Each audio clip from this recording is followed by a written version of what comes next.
All right, guys, we've got Brit here from Tampa, Florida, not too far from the beach. And we're excited because Brittany just tested, and we've been wanting to find and interview somebody that literally just tested. Brittany, congrats. Thank you. Oh, thank you so much. Yeah, so we appreciate you coming on here to share some tips with the trainers. Now, how you doing? Are you doing much better? Oh yeah, way better than this morning. All right, so about what time did you take the exam?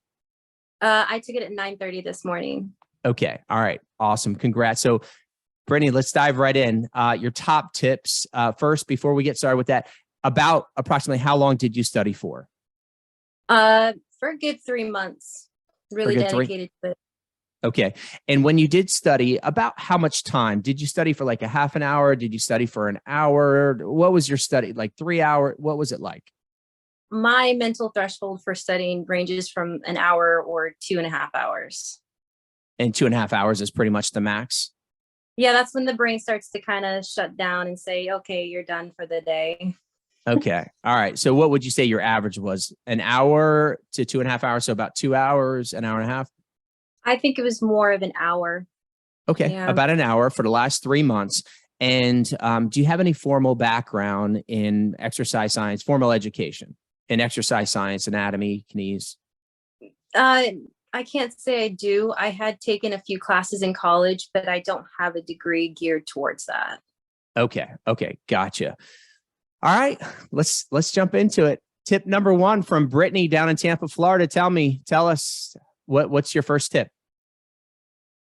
First tip is definitely thoroughness, because and I'll just paint the picture a little bit. I have severe test anxiety. So again, that's why I was saying I'm way better now, but I was freaking out because I'll just think the worst and then my mind will shut down and all that great stuff. But thoroughness being that you preliminary go through reading and comprehending everything. It's kind of like what Doug said in one of the videos. It's like you read through it, but that's not technically studying. You have to keep combing over it to really make it stick in your mind. So that's what that means, is the thoroughness, because it's not 2D. It's not just on the page. It's a very, it pops out at you. Okay. So give me a couple of other examples of how somebody can be thorough.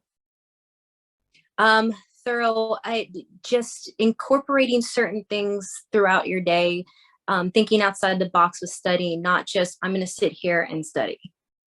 Okay. All right. So perfect. That kind of moves into my second tip, actually. Let's do it. Dive right in. Second tip is flashcards. And I know, flashcards are easy, but the way I did it was a little different because it helped me again with the thoroughness. So I would make my flashcards, and of course I'd label the chapter and stuff to where I could find these things, but I would mix them and scramble them all up. And I take pieces of the whole pile and put them throughout the house. So whenever I had to walk past one, I had to go through all of them and know the concepts. Otherwise I have to come back and do it. Wow. Okay. So how many total flashcards would you say that you made? Ooh, it was good over 100 at least. It was a lot. And you would have stacks placed around. Little stacks throughout where I frequented my house. And then whenever I pass there, within reason, because if I'm running late, I gotta go. But I go past that pile of cards and I flip through them to make sure that I'm retaining the knowledge. Awesome. That is a very unique tip. That's the first time we got that one. So cool. All right, let's move on to number 3. What's your top third tip? Third tip was definitely applying, because I'm that person where if I can put more hands on, then I will learn it way better. So let's say we're talking about the overreactive, underreactive muscle types and the stretching and all the deficiencies that you're going to see in clients. I applied it to myself. Because that way I can visualize, but also I can remember how it feels when I'm doing that stretch, so that I can tell, okay, which muscle it is. Because the book is great at giving it pictures too, with the list of muscle groups. And so you can apply it to what you're doing. And that's what I kind of did, is if I was doing the overhead squat assessment, I could go through there and, you know, see what muscles are going, you know, lateral view, the anterior view and stuff like that. So that helps, because I'll tell you, this morning, I'm not giving answers to the test, but there were a few questions where I had to visualize what it feels like, because it's words. I have to put it into an image and how it feels to do so when they're asking like, what's the underactive, overreactive, I know which one it is. Guys, you literally just got some very valuable nuggets from Brit. Brittany, thank you so much. We appreciate you coming on, sharing those tips. Guys, if any of that was helpful, let's just do a real quick recap. So number one, thoroughness. Be very thorough on your review. And, you know, so reviewing stuff over and over, making sure that you understand it, not just memorize it. Number two was the flashcards. Okay. Making flashcards, putting stacks where you can, you know, if you're over here, you're going to study them. If you're over there, you're going to study them.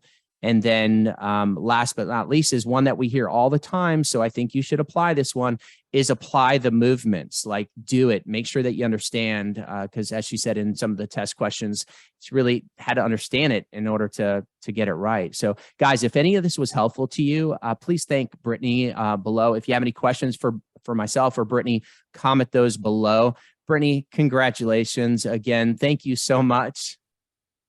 Thank you so much. It was a weight off for sure. So I know you're relieved, and but thank you so much for taking the time to come on here. And real quick question: how do you plan to apply this moving forward? So you got your certification. What are you planning to do? Well, now I can move to that portion in my gym, because I work at a gym local to myself, and then I can now move into personal training, and that's what I plan to do. And then hopefully later I can apply it to, you know, something I like to do, which is bodybuilding, but again, lifestyle and help people. Brittany, thank you so much. I appreciate it. Thanks for coming on. Enjoy your day. Take care. Thank you. You too. Bye. Bye.